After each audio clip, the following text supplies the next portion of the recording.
ఆదిలో దేవుడు ఆకాశమును భూమిని సృజించెను. భూమి వెలవెలబోయినది, శూన్యముగా నుండెను. అంధకారము అగాధము మీదనున్నది.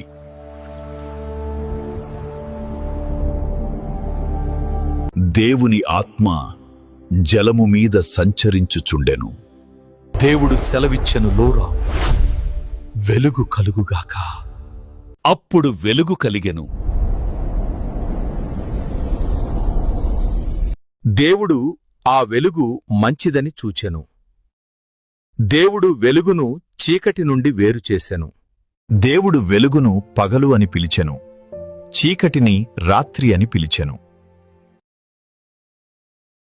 సాయంకాలమును ఉదయమును కలిసినప్పుడు 1వ రోజు కలిగెను. దేవుడు సెలవిచ్చెను, నీళ్ల మధ్య గగనముండవలెను.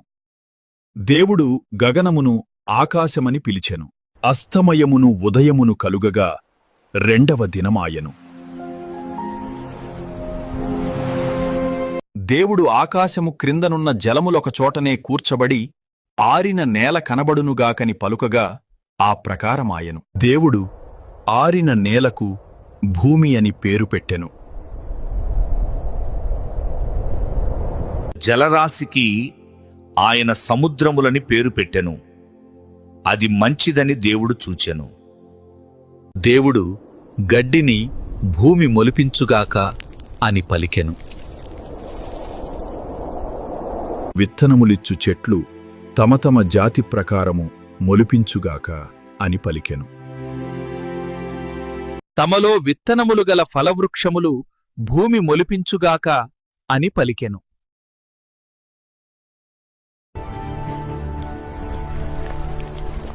భూమి గడ్డిని తమ తమ జాతి ప్రకారము మొలిపింపగా,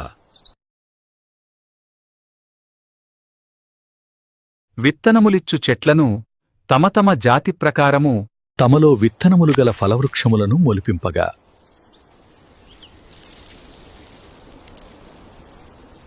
అది మంచిదని దేవుడు చూచెను.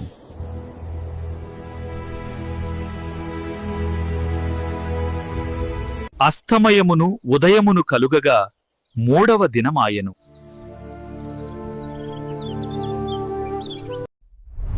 దేవుడు పగటిని రాత్రిని వేరుపరచునట్లు ఆకాశ విశాలమందు జ్యోతులు కలుగునుగాకనియు, సమయములను దినములను సంవత్సరములను సూచించునట్లు కలుగునుగాకనియు, భూమి మీద వెలుగిచ్చుటకు అవి ఆకాశ విశాలమందు జ్యోతులయ్యుండుగాకనియు పలికెను.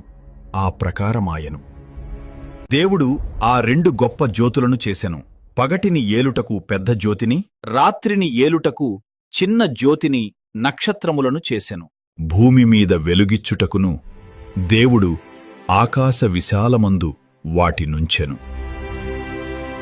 పగటిని రాత్రిని ఏలుటకును వెలుగును చీకటిని వేరుపరచుటకును అది మంచిదని దేవుడు చూచెను. అస్తమయమును ఉదయమును కలుగగా 4వ దినమాయెను. దేవుడు జీవము కలిగి చలించువాటిని జలములు సమృద్ధిగా పుట్టించునుగాకనియు, పక్షులు భూమిపైని ఆకాశ విశాలములో ఎగురునుగాకనియు పలికెను. దేవుడు జలములలో వాటి వాటి జాతి ప్రకారము మహామత్స్యములను, జలములు సమృద్ధిగా పుట్టించిన జీవములను సృజించెను. దాని దాని జాతి ప్రకారము రెక్కలుగల ప్రతి పక్షిని సృజించెను. దేవుడు వాటిని ఆశీర్వదించెను. మీరు ఫలించి అభివృద్ధి పొంది సముద్ర జలములలో నిండియుండుడి అని దేవుడు పలికెను. అస్తమయమును ఉదయమును కలుగగా 5వ దినమాయెను. దేవుడు వాటి వాటి జాతి ప్రకారము జీవము గల వాటిని భూమి పుట్టించుగాకనియు పలికెను. ఆ ప్రకారమాయెను. దేవుడు ఆయా జాతుల ప్రకారము అడవి జంతువులను, ఆయా జాతుల ప్రకారము పశువులను, నేలను, ప్రాకు, ప్రతి పురుగును చేసెను.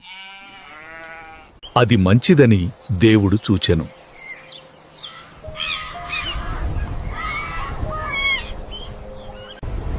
దేవుడు మన స్వరూపమందు మన పోలిక చొప్పున నరులను చెయ్యుదము. వారు సముద్రపు చేపలను, ఆకాశపు పక్షులను, పశువులను, సమస్త భూమిని, భూమి మీద ప్రాకు ప్రతి జంతువును ఏలుదురుగాకనియు పలికెను. దేవుడు తన స్వరూపమందు నరుని సృజించెను. దేవుని స్వరూపమందు వాని సృజించెను. స్త్రీనిగాను పురుషునిగాను వారిని సృజించెను. దేవుడు వారిని ఆశీర్వదించెను. ఎట్లనగా, మీరు ఫలించి అభివృద్ధి పొంది విస్తరించి భూమిని నిండించుడి, దానిని లోపరచుకొనుడి. సముద్రపు చేపలను, ఆకాశ పక్షులను, భూమి మీద ప్రాకు ప్రతి జీవిని ఏలుడని దేవుడు వారితో చెప్పెను. దేవుడు, ఇదిగో, భూమి మీదనున్న విత్తనములిచ్చు ప్రతి చెట్టును,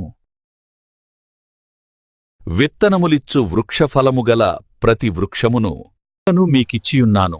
అవి మీకాహారమగును.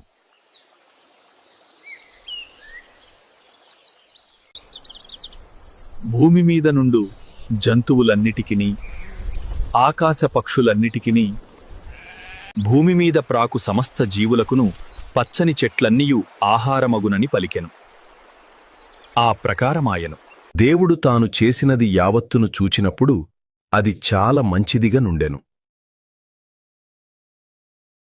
అస్తమయమును ఉదయమును కలుగగా 6వ దినమాయెను.